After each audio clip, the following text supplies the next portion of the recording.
É o fim do recebimento dos valores atrasados do INSS.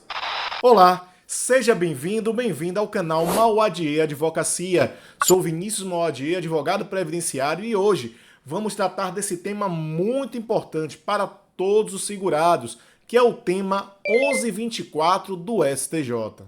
Tenho recebido inúmeras mensagens de pessoas preocupadas, querendo entender e com dúvidas também o que foi realmente julgado nesse tema 1124 do STJ e o que é que pode acontecer de agora em diante. Esse tema ele é referente aos efeitos financeiros dos valores atrasados na concessão ou revisão judicial de benefícios previdenciários. E a importância desse julgamento é referente à data que será fixada para o pagamento dos valores atrasados. Ou seja, se vai ser considerada desde a DER, data de entrada do requerimento administrativo no INSS, ou somente a partir da citação judicial. Por isso, tenho recebido diversas mensagens com dúvidas e eu separei as principais, quais sejam: se esse julgamento já foi finalizado, qual foi a tese fixada, porque não entenderam até agora. E tem gente ainda dizendo o seguinte: é o fim do recebimento dos valores atrasados do INSS. Calma, não é bem assim. Vou explicar.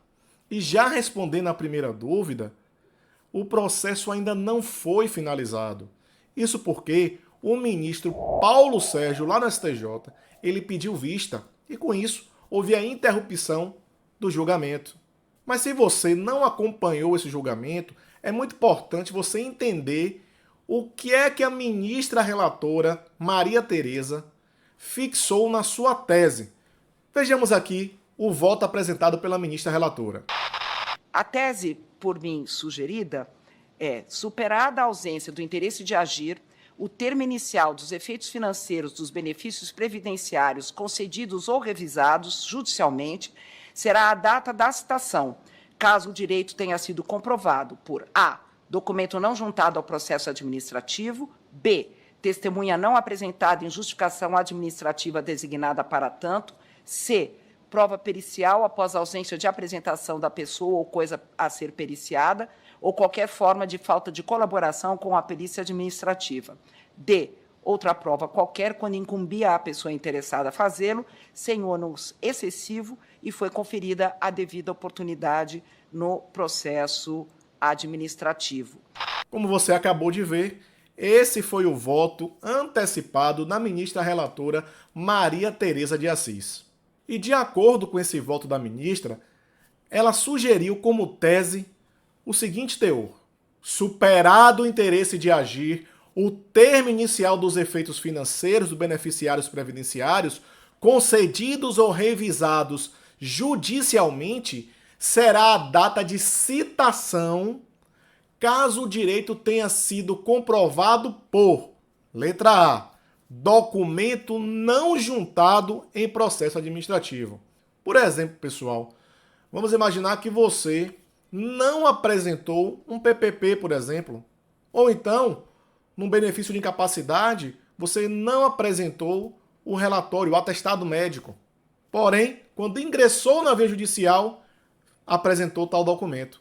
Nesse caso, você não terá direito ao recebimento em sendo concedido o benefício desde a DER, mas tão somente a partir da citação no processo judicial. E a ministra relatora traz ainda aqui outras situações. Letra B. Testemunha não apresentada em justificação administrativa apresentada para tanto. Por exemplo, você pede a justificação administrativa visando apresentar a testemunha, mas não apresenta. Porém, na via judicial, você apresenta a testemunha que comprova o seu direito. Do mesmo modo, você não vai receber os valores atrasados em sendo concedido o benefício ou revisado o benefício. Você não vai receber desde a DER, lá do período que você teve indeferimento do INSS, mas tão somente a partir da citação judicial. Ela ainda traz aqui a letra C: prova pericial após a ausência de apresentação da pessoa ou coisa a ser periciada ou qualquer forma de falta de colaboração com a perícia administrativa. Letra D. Outra prova qualquer quando incumbir a pessoa interessada a fazê-lo, sem ônus excessivo, e for conferida a devida oportunidade no processo administrativo. Por exemplo, cabe à pessoa interessada, como eu mencionei aqui, apresentar um PPP para reconhecer um período como especial. Ou então apresentar um atestado médico para mostrar incapacidade. Ou apresentar uma carteira de trabalho para poder comprovar aquele vínculo que não está constante ali no CNIS.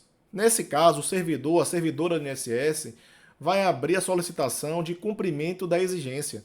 E se você não cumpriu na via administrativa, mas apresentar essa prova documental na justiça e tiver o benefício concedido, do mesmo modo, você só vai receber a partir da citação. Por isso, inclusive, que a gente sempre destaca a importância de saber o que está sendo juntado, o que está sendo feito no processo administrativo no INSS. Desse modo, pessoal, ocorrendo algumas dessas situações apresentadas pela ministra, você deixará de receber os valores atrasados desde a DE para receber tão somente a partir da data que o INSS foi citado na via judicial. Portanto, essa é a proposta apresentada, sugerida pela ministra relatora Maria Tereza Assis. Eu, particularmente, não concordo com essa tese sugerida. Acho que isso vai prejudicar e muito a maioria dos segurados.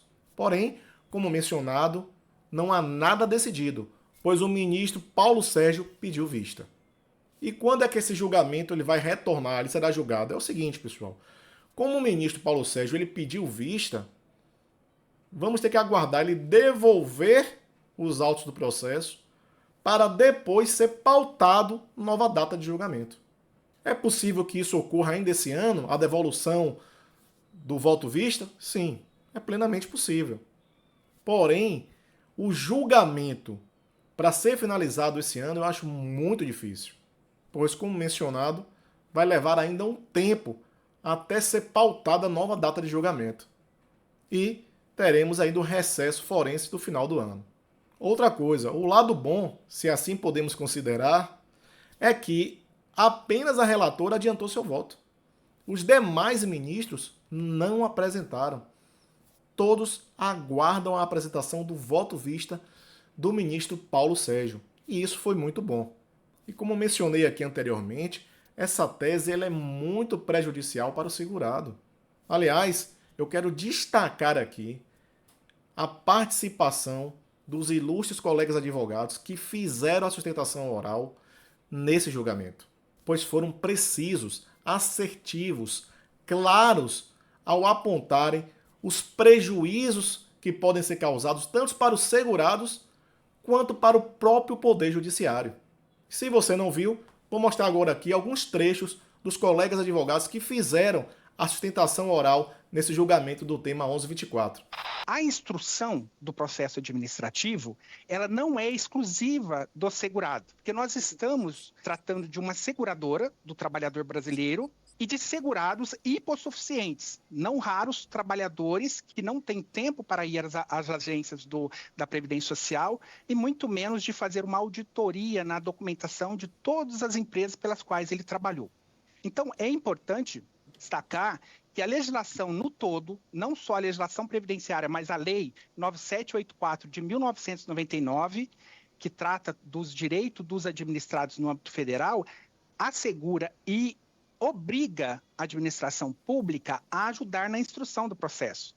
E nesses processos previdenciários, há necessidade do INSS, quando ele verifica que a documentação não está em ordem, ela está falha, existe alguma omissão, de emitir um documento que se chama carta de exigência.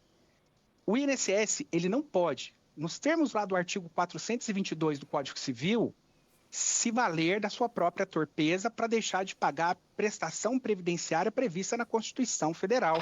Excelências, acredito que os senhores conheçam o professor Wagner Balera, doutrinador do direito previdenciário. Ele pediu o benefício previdenciário aos 65 anos de idade, depois de 22 anos de trabalho na PUC São Paulo, instituição reconhecida que forma 45% dos doutores do Brasil. O benefício dele foi negado. Tudo no sistema. Que o documento resolve. Esse é o ponto. O INSS não deu a ele chance, ele teve que buscar na justiça o seu direito. O que sobra para o coitado do Joãozinho da Mariazinha, que ganha um salário mínimo, que é semi-analfabeto, que não sabe lidar com com o aplicativo, o meu INSS, ou com outros sistemas. Uma senhora que juntou 52 vezes a carteira de identidade, porque ela foi clicando e aí foi indeferido o benefício automaticamente. O INSS não emitiu carta de exigência dizendo o que a senhora quer mesmo? Junte os documentos. O documento não é o problema. Por que o segurado deixaria de juntar o documento? Que motivo ele teria para deixar de juntar o documento? Isso não faz sentido.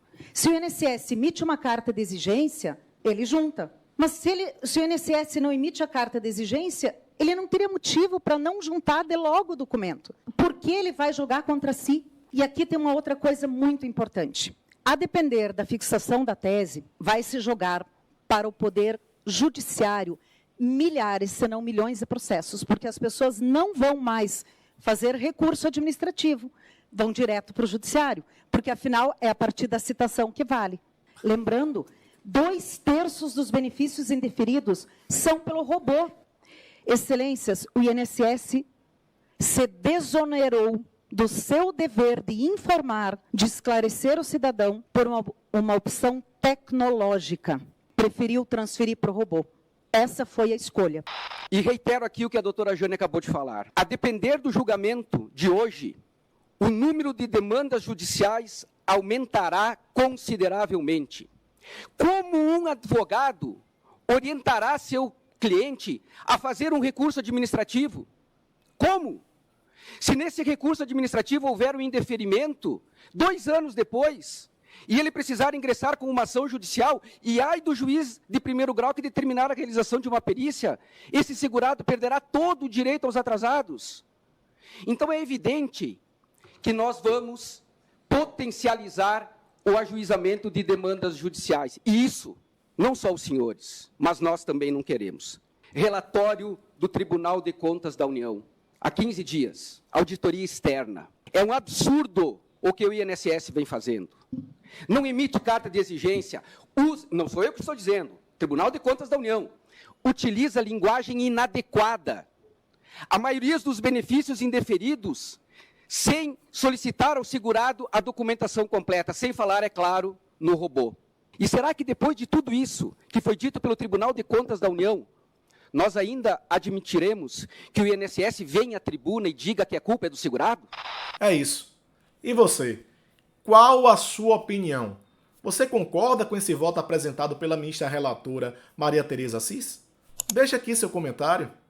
Você acredita que esse voto vista do ministro Paulo Sérgio, que será apresentado, pode ser divergente da ministra e trazer uma solução melhor para o segurado? Deixa aqui seu comentário.